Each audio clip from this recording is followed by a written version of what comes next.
2 fractured arms, a slightly fractured rib, multiple bruises of blue blacks to the head, to the body, to the thighs, to the legs, a bleeding nose. He was a man that I had loved for 10 years of my life. November the 25th is International Elimination of Violence Against Women Day. One of its aims, to shine the light on domestic violence. มีตบก่อนพอตบเสร็จแล้วปุ๊บเขาก็มีต่อยหน้าเราจนหน้าเราข้างเนี้ยก็คือรู้สึกว่ามันชาไปหมดเลยพี่ In Singapore, 1 in 16 women are physically abused by their partners. So why don't abused women speak up? Get Real investigates if Singapore is doing enough to protect women from the violence that happens behind closed doors.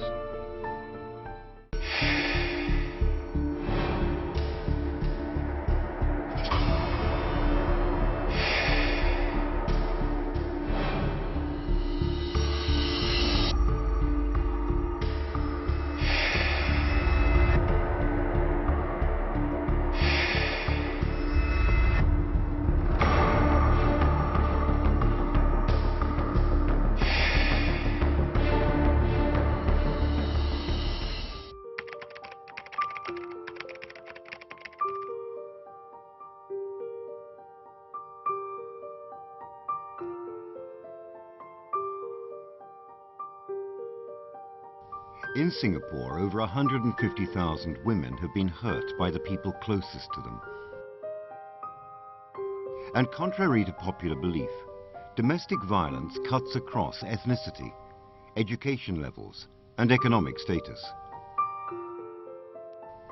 This means it could happen to anyone. 32-year-old Gina, an IT professional in a prominent multinational firm, never thought she would be a victim of violence, much less imagine that it would happen 8 months before her wedding. In the dead of night, her fiancé, the son of a well-to-do local family, tied her up and repeatedly pummeled her with his fists, using a towel to silence her screams. What triggered everything is because he accuses me of that I was sleeping around. So he kept beating me up completely. And the only time he stops is it's like I have to lie and say yes, I did it, so that he stops. Gina went through with the wedding in the hope that it would be a one-off incident. It wasn't. Gina's husband physically abused her at least 3 times a week, on average. She, like over 60% of abused women, experienced repeated victimization. I used to get beaten up even as I'm carrying my son. I used to get beaten up if I didn't put the food on the table in the room and he comes back drunk. I used to get beaten up and for anything. It could be anything. It could even just be sleeping on the same bed and he says that, you know, I look at you and I feel like I just want to beat you up. So it's for no reason. It's like really living on the edge. Ordinary household objects became handy weapons, landing Gina in the hospital 4 times.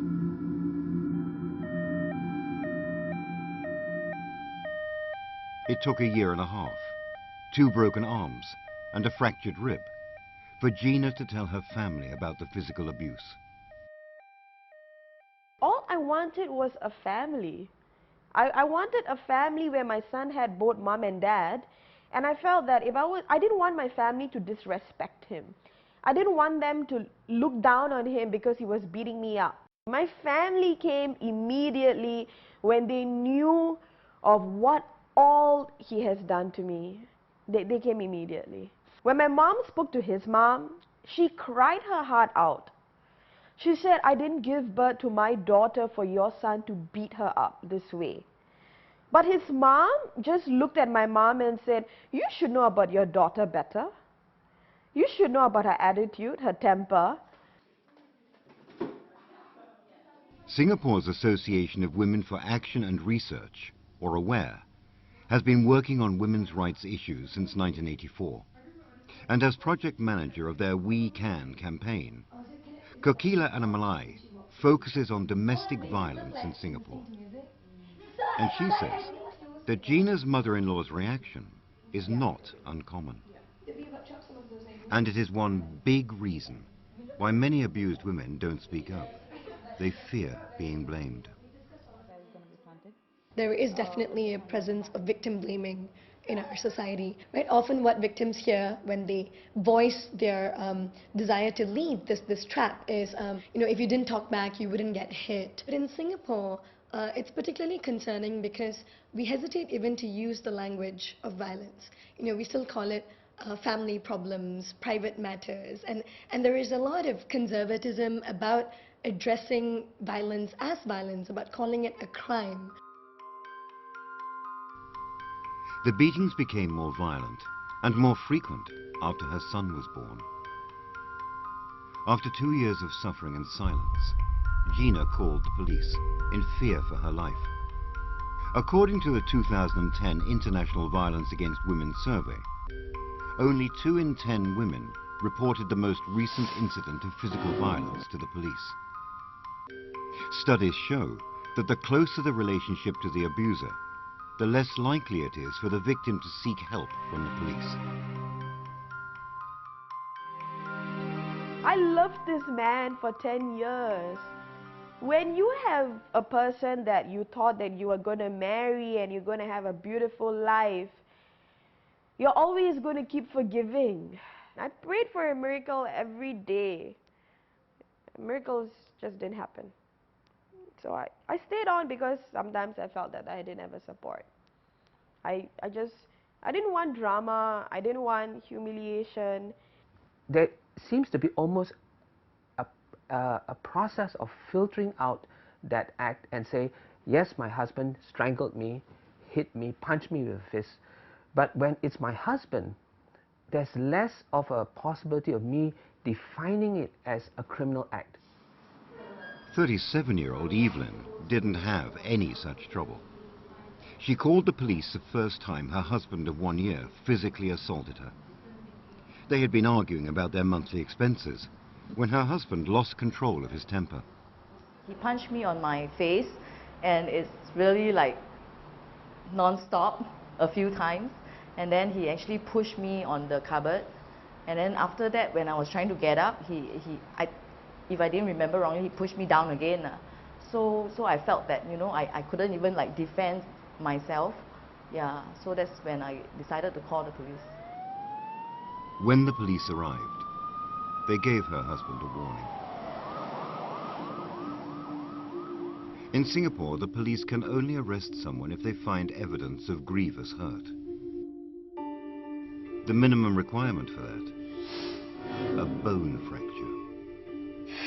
Evelyn's swollen temple and bruised face didn't qualify.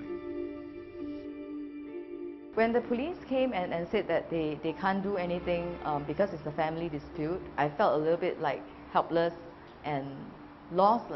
Like, I'm not sure, so then, what else should I be doing? That's why getting one of these is recommended.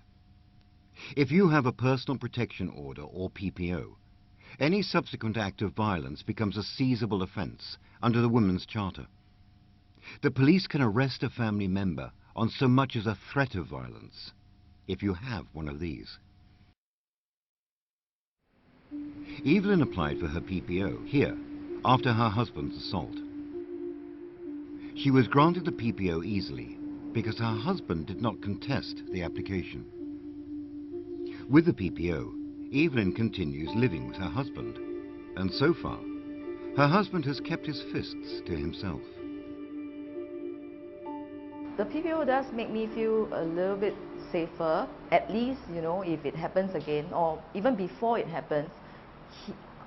I hope that, he can actually think of the consequences of the breach before he actually used violence to settle any family issues, or conflicts. Between 1995 and 2012, the number of PPO applications went up by over 200%. In fact, in 2012, the subordinate courts received more than 3,000 new applications, the highest number in the past decade.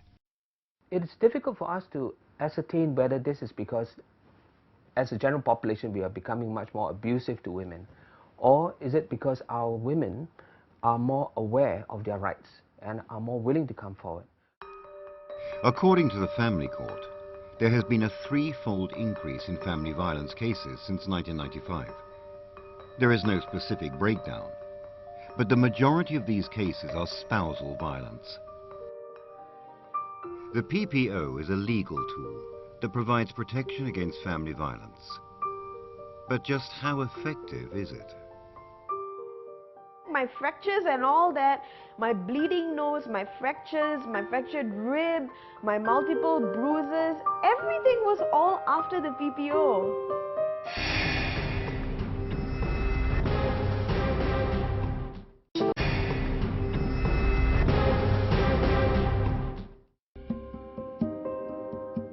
The Personal Protection Order, or PPO, is the only legal tool available to victims of family violence.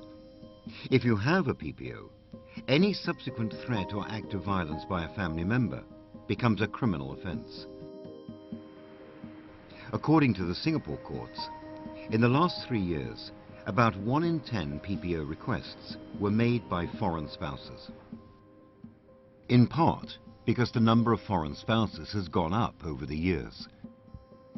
In 2011, 4 in 10 marriages were to a non-citizen, up from 3 in 10 in 2001. She came to Singapore looking for love, leaving behind her job as a sales rep in a tech company. 35-year-old Sam, a Thai national, married a Singaporean engineer in 2010. What she didn't know was that he was a man who was emotionally abusive and tight-fisted with his money. A man who would control her every move with a single threat. เวลาที่เราทะเลาะกันเขาก็มีแต่บอกว่าเดี๋ยวฉันจะไปยกเลิกบัตรเธอฉันจะไม่ให้เธออยู่สิงคโปร์ในเมื่อฉันเอาเธอมาที่นี่ฉันก็สามารถที่จะเอาเธอกลับได้เหมือนกัน Sam was on a long-term visit pass, or LTVP, for a year. An LTVP for foreign spouses is valid for a period of 1 to 5 years, but it needs to be sponsored and renewed by the Singaporean spouse. The constant threat of being sent back home and having to leave her daughter behind was mental torture. Emotional abuse, according to the Women's Charter, counts as family violence. So in theory, one should be able to get a PPO based on emotional abuse. But it is difficult. These are very difficult to establish. And you cannot govern every aspect of interpersonal relationship. Why we shouldn't ignore them is not only because it's very hurtful to the victim, but because of a concept that we hold very dear to us, which is the continuum of violence. We see that these are actually very violent acts along a continuum. It starts with using insults, verbal abuse, emotional abuse, then it moves on to psychological abuse, and then it takes a physical form. Sure enough, Sam's husband's words soon became acts when he started using her as a punching bag. She put up with being slapped, punched, and kicked for almost 2 years. ตอนแรกเราคิดว่าเราจะอยู่เพราะว่าเราจะทนเพื่อลูกแต่ทำไมรู้สึกว่ายิ่งเรายอมเขาทุกครั้งทำไมเขายิ่งข่มเราคือแม่เขาก็บอกว่าเวลาทะเลาะกันให้เราเงียบไม่ต้องไปต่อปากต่อคำเราก็เงียบแม่เขาก็บอกว่าให้เข้าไปในห้องแม่เขาเราก็เข้าไป The final straw was when her husband started physically abusing her 1-year-old daughter.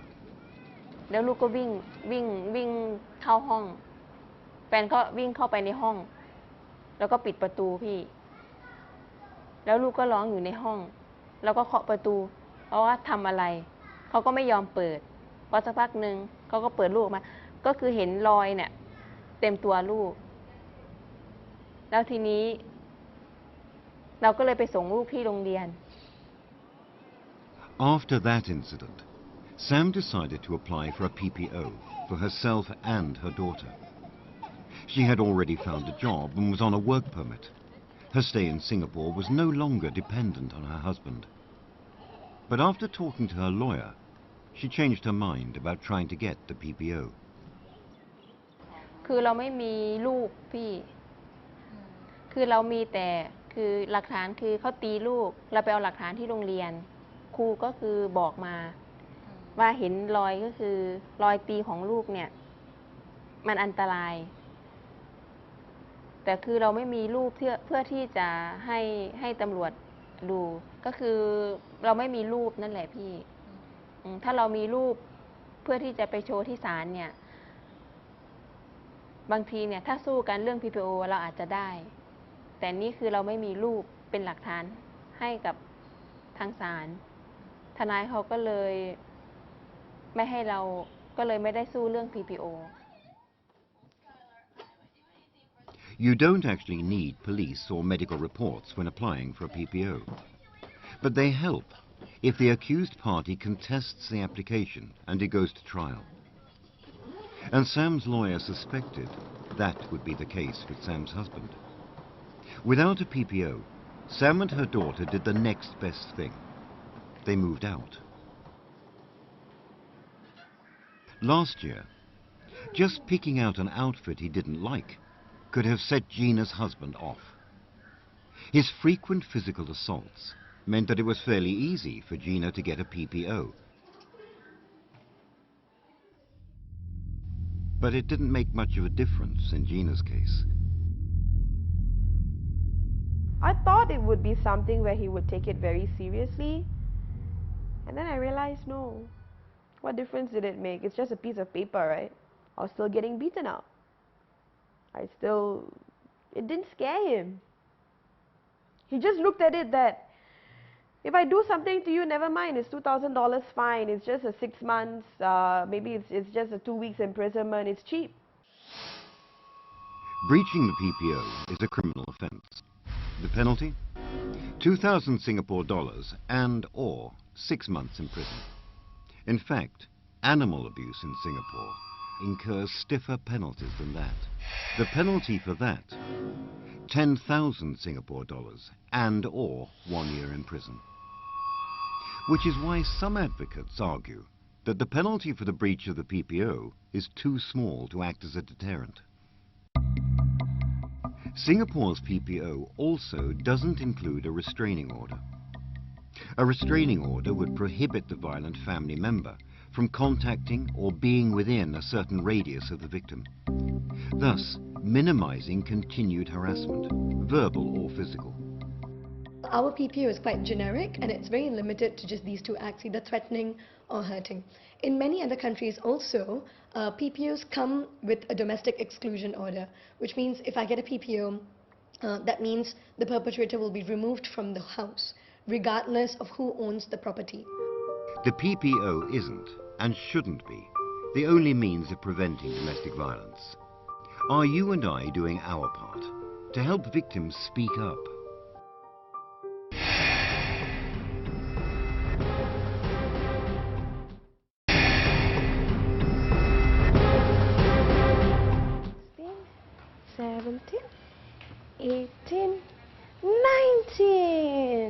Happy moments like these are fairly new for Gina. Until recently, the 32-year-old was physically abused by her husband for 3 long years. When she finally left, he didn't take it very well. Gina was living in her mother's house with her son when her soon-to-be ex-husband broke in at 6 a.m., armed with a knife. He pinned me down on the bed as my son was in my arms, and at 6 in the morning, and he slashed me behind my ear, my face. That's when my brother pounced on him. I ran out. Sister-in-law, she took my son. Sis called the police. I ran down. I ran out of the house. I ran out. I was the one that he wanted. This scar on Gina's face is a constant reminder of that fateful day in December 2012, when her husband blatantly violated Gina's PPO. The knifing incident didn't brook any hesitation from the police. They went on a manhunt for Gina's husband and arrested him immediately. He has since been put behind bars. Just a few hours before his sentence, he told me this: what kind of wife would actually send a husband to prison? So even till the very end, you had no form of remorse. The judge actually said that this is a very, very bad case of domestic violence. According to Gina, some of her neighbors saw her husband breaking into her apartment, but they did nothing. A survey on domestic violence last year revealed that 8 out of 10 Singaporeans wouldn't intervene if they knew someone who was being abused by a partner. Which is unfortunate, because women are most vulnerable to domestic violence in societies where it is taken as par for the course. In the survey, we also asked respondents why this was so, if they said that they wouldn't respond.